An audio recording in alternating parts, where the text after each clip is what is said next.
آدمی کی زندگی بہت تھوڑی ہے، عقل مند آدمی اس سے فائدہ اٹھا لے عاقبت کے بنانے کے لیے، اور یہ آخری امت ہے۔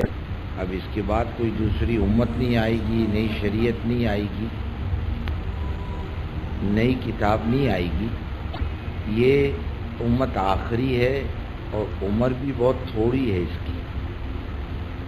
پچھلے نبیوں کی امت کی عمریں بڑی بڑی ہیں اور اس کی عمر مابین 60 و 70، 60-70 کے بیچ کی عمر ہے اس کی، اور اوسط عمر بتلاتے ہیں 35 اور 40 کے بیچ میں۔ اس میں آپ تھوڑی دیر کے لیے دیکھو، 60 سال کی بھی ملی تو 15 سال تو ہوش سنبھالنے میں جاتے ہیں اور 30 سال سونے میں جاتے ہیں۔ اے بھائی، آدمی کتنا سوتا ہے؟ 8 گھنٹے تو سوتا ہے، 6-8 گھنٹے۔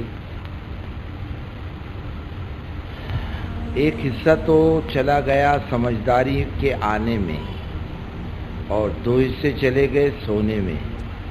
کتنا بچا؟ 1 حصہ۔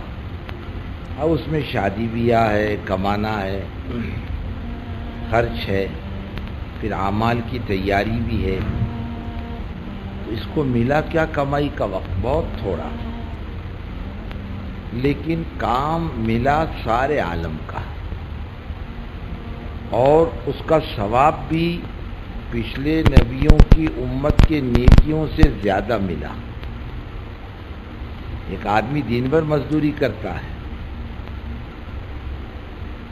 ایک آدمی آخری حصے میں آتا اور مزدوری کرتا ہے، جس کو دن بھر مزدوری پر جتنا ملتا ہے آخری ٹائم آنے والے کو بھی اتنا ہی ملتا ہے۔ کمائی دونوں کی برابر، بلکہ اس کی زیادہ بولے تو چلے گا جو آخری میں آیا ہے۔ لیکن اس کو اللہ تعالیٰ نے کام ایسا دیا ہے، اگر یہ کر لے اس کام کو تو یوں سمجھو یہ نیکی کا بادشاہ ہے آخرت میں، اور اس انداز سے جنت میں جائے گا کہ ہزاروں اور لاکھوں کی تعداد اس کے پیچھے ہوگی۔ انبیاء پوچھیں گے یہ کون سا نبی ہے؟ وہ لوگ کہیں نبی نہیں، یہ تو حضرت محمد صلی اللہ علیہ وسلم کا امتی ہے۔ اور پچھلے نبیوں کو بھی کام کا علاقہ محدود ملا، امت کا سوال ہی نہیں۔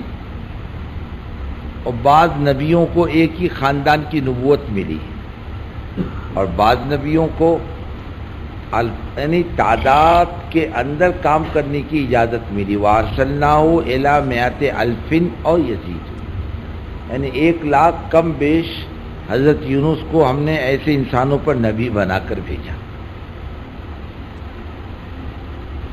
اور عمریں بھی زیادہ زیادہ تھی ان کی، اور کام تھوڑا۔ اس امت کو کام بہت ملا، وقت تھوڑا، اور کمائی زیادہ۔ یعنی بعض مرتبہ حضرت جی رحمۃ اللہ علیہ مرتبہ فرمانے لگے، ہم تو ابھی لاکھوں کی نیکی کی بات کرتے ہیں تو ہضم نہیں ہوتی، فرماتے نیکی کا ثواب اللہ کے کام کا کروڑوں تک پہنچتا ہے۔ اور ایک دفعہ تو فرمانے لگے مدینہ منورہ کے پرانوں میں کہ ہم لوگ بھی تھے، سب تھے، فرمایا انفرادی جتنے اعمال ہیں، یعنی بھوکوں کو کھانا کھلانا، ننگے کو کپڑا پہنانا، مسافر کو رات گزارنے کی جگہ دینا، نماز پڑھنا، روزہ رکھنا، زکوٰۃ دینا، حج کرنا، کسی کو راستہ بتلانا، ضرورت مند کی ضرورت کو پورا کرنا، حتیٰ کہ قرآن کا حفظ کرنا،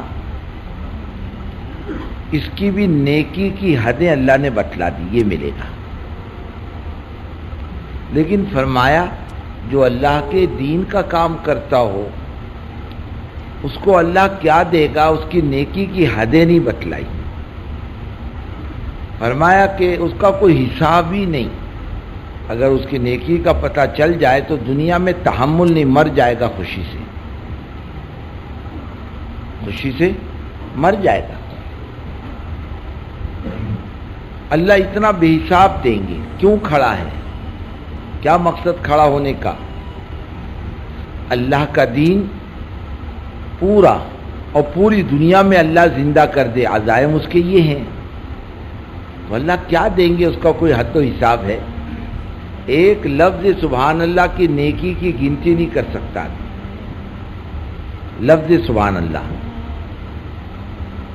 ایک آدمی سبحان اللہ کہتا ہے نا، حدیث پاک میں اس کا ثواب کتنا بتلایا؟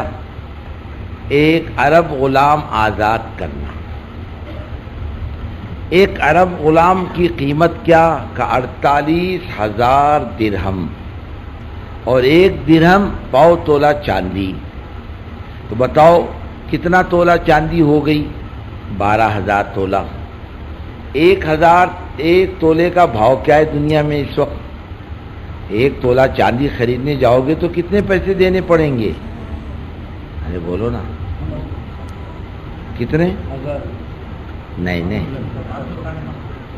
1 تولہ چاندی کا 70-80 روپے تولہ ہے، اور 12,000 تولے کا بھاؤ۔ یار بولو نا، حساب آتا کہ نہیں؟ ہاں، 8,60,000، اور 1 نیکی کا بدلہ 10 کا ملے گا۔ من جاء بالحسنہ فلہ عشر امثالہا، جو 1 نیکی کرے گا بدلہ کتنا ملے گا؟ 10۔ تو کیا ہوا؟ ارے بولو نا، ہاں 8 کروڑ۔ اور یہی سبحان اللہ اللہ کے راستے میں نکل کر بولو، یعنی 7 لاکھ گنا زیادہ، اور نیکی کا ثواب، اعمال کا ثواب اللہ کے راستے میں 7 لاکھ سے 700 گنا زیادہ ثواب ملتا ہے۔ کوئی آپ کا کیلکولیٹر اس کا حساب کر کے بتلا دے لفظ سبحان اللہ کی نیکی کا؟ اتنا بابرکت بول ہے، اور پورا دین، ایمان، نماز، روزہ، زکوٰۃ، حج، اور اس کے متعلق جتنے اعمال ہیں اللہ سب کو زندہ کر دے، تو ایک ایک نیکی کا حساب لگاؤ تو بزرگوں کوئی دنیا میں حساب نہیں کر سکتا، اور اللہ کھول دے تو خوشی کے مارے زندہ نہیں رہ سکتا۔